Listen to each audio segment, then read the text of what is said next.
नमस्कार विद्यार्थी मित्रांनो, महाराष्ट्र MCCET 2026 या परीक्षेबद्दल एक नोटीस आलेलं आहे, नवीन अपडेट आलेलं आहे सीईटी सेल कडून. तर ते काय आहे ते आपण इथे जाणून घेणार आहोत.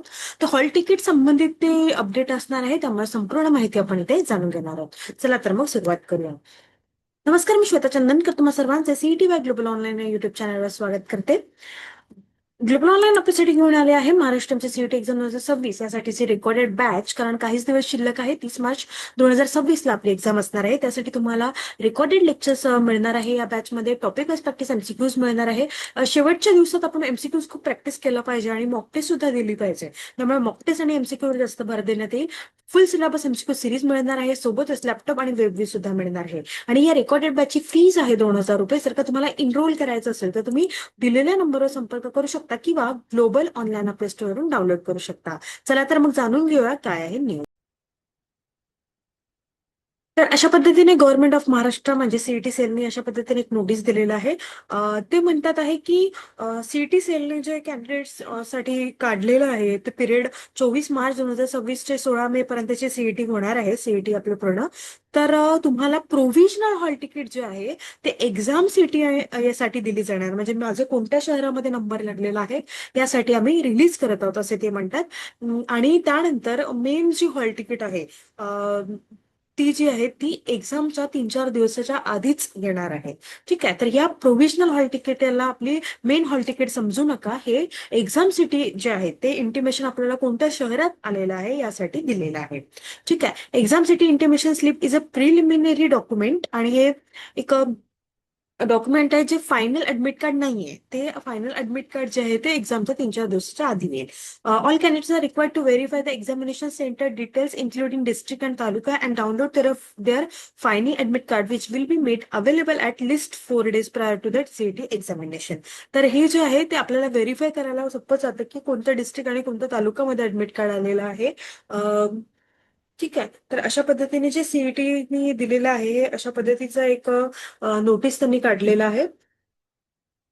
आणि कॅन्डिडेट्सला सांगितलेलं आहे की रेग्युलर जी आहे वेबसाईट ती चेक करत राहा जेणेकरून तुम्हाला माहिती मिळत राहील. हा सल्ला देण्यात आला आहे. परीक्षा सूचना स्लिप असे त्याला म्हणतात आणि हे प्राथमिक दस्तावेज असून ते केवळ उमेदवारांना त्यांच्या परीक्षा केंद्राच्या शहराबद्दल माहिती देण्यासाठी आहे असं मी तुम्हाला सांगितलं होतं. ठीक आहे.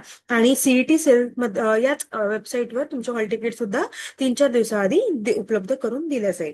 त्यामुळे कोणीही टेन्शन घेऊ नका.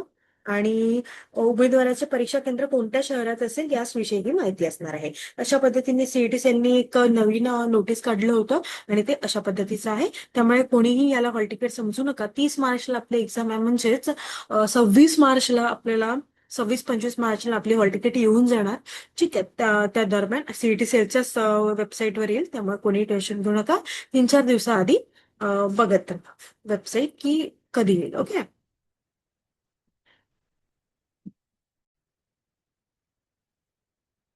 ओके. तर महाराष्ट्र MCCETचा पॅटर्न आपल्याला माहिती आहे. टोटल क्वेश्चन 100 आहेत. टोटल मार्क्स 200 आहे. 90 मिनिटांचा आपला पेपर असणार आहे. त्यामध्ये 4 सेक्शन्स आहे. मॅथमॅटिक्स अँड स्टॅटिस्टिक्स 30 क्वेश्चन्स असणार आहे. लॉजिकल अँड ऍब्स्ट्रॅक्ट रिझनिंग 30 प्रश्न, कम्प्युटर कॉन्सेप्ट 20 प्रश्न आणि इंग्लिश कम्प्रेशन 20 प्रश्न. अशा पद्धतीने 200 मार्क्सचं डिव्हिजन केलेलं आहे आणि आपली एक्झाम आहे 30 मार्च 2026. म्हणजे मोजून 15 दिवस उरलेले आहेत. ठीक आहे. तर मी त्यासाठी तुम्हाला डेली स्टडी प्लॅन सांगितलं होतं की 6 ते 7 तास तुम्हाला अभ्यास करायचा आहे. मॅथमॅटिक्सला 3 तास द्यायचे आहे. हाय वेटेज टॉपिक्स मी तुम्हाला सांगते आहे. पर्सेंटेज अरिथमॅटिक जे आहे ते पूर्ण तुम्हाला करायचं आहे. मेन्सुरेशन करायचं आहे. टिग्नोमेट्री करायचं आहे.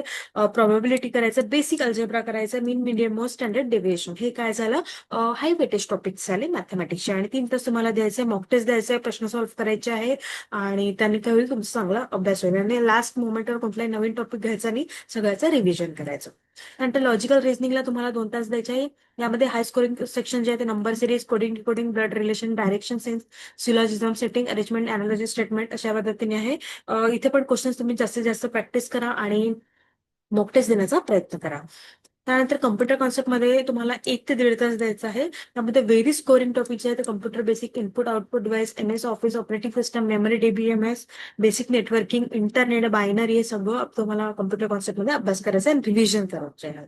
आणि इंग्लिशमध्ये तुम्हाला एकटंच द्यायचं इंग्लिश सब्जेक्टला. त्यामध्ये सिनोनियम रिव्हिजन करा, एरर डिटेक्शन बघा, fill in the blanks, reading comprehension, basic grammar बघून ठेवा. 15 ते 20 प्रश्न डेली करा आणि व्यवस्थितपणे रिव्हिजन करा. आता तुम्हाला रिव्हिजनसाठी वेळ मिळालेला आहे. रिव्हिजन स्टार्ट करा. टॉपिक वाईज टेस्ट द्या, सेक्शनल टेस्ट द्या, फुल लेंथ टेस्ट द्या. हे तुम्हाला आता टेस्ट देणे अनिवार्य आहे आणि एक्झाम क्वेश्चन्स पण सॉल्व्ह करा. टार्गेट आपल्याला माहिती आहे 80% आपण ठेवलेलं आहे. मॅथ्स मध्ये 22 ते 25 प्रश्न आपल्याला सॉल्व्ह करायचे आहे. रिझनिंग मध्ये 25 ते 28, 30 पैकी, इंग्लिशमध्ये 15 ते 18, 20 पैकी आणि कम्प्युटरमध्ये 17 ते 20 अशा पद्धतीचा टार्गेट आपल्याला ठेवलेला आहे. तेव्हा जाऊन आपण काय करू शकतो, 160+ जे आपलं हे आहे ना, 160+ जे आपला स्कोर करायचा आहे ते आपण मिळवू शकतो. डेली रुटीन मध्ये मी तुम्हाला सांगते, 3 तास मॅथ्सला द्या, 2 तास रिझनिंगला, 1 इंग्लिश आणि 1 तास कम्प्युटरचा क्लीन. आता सगळं रिव्हिजनला स्टार्ट करा. रिव्हिजन खूप महत्वाचे आहे एंड मोमेंटवर, त्यामुळे रिव्हिजनला सगळ्यांनी स्टार्ट करा.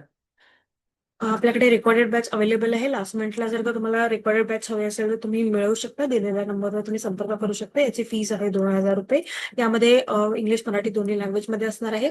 2 ते 3 तास लेक्चर तुम्ही बघू शकता आणि रेकॉर्ड बेस सुद्धा अवेलेबल आहे. प्रिंटेबल फुल सिलेबस नोट्स आहेत, लेक्चर वाईज नोट्स आहेत, मॉक टेस्ट आहेत, फुल मॉक टेस्ट आहे आणि 2,000+ MCQ सुद्धा आहेत प्रॅक्टिससाठी. त्यामुळे स्टडी मटेरियल तुम्ही घेऊ शकता.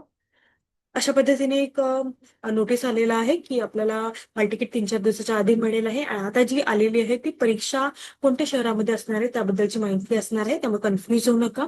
आणि रेकॉर्डेड बॅच सुद्धा उपलब्ध आहे. काहीच दिवस शिल्लक आहे, त्यामुळे रेकॉर्डेड लेक्चर्स तुम्ही बघू शकता आणि जे तुम्हाला वाटतं रिव्हिजन करू शकता. Okay everyone, that's it for today. Thank you so much. आणि हॉल तिकीट जेव्हा येईल तेव्हा मी नोटीस आपलं अपडेट टाकेलच. त्यामुळे तुम्ही सुद्धा सिटी सेलचं वेबसाईट चेक करत राहा. Okay everyone, thank you.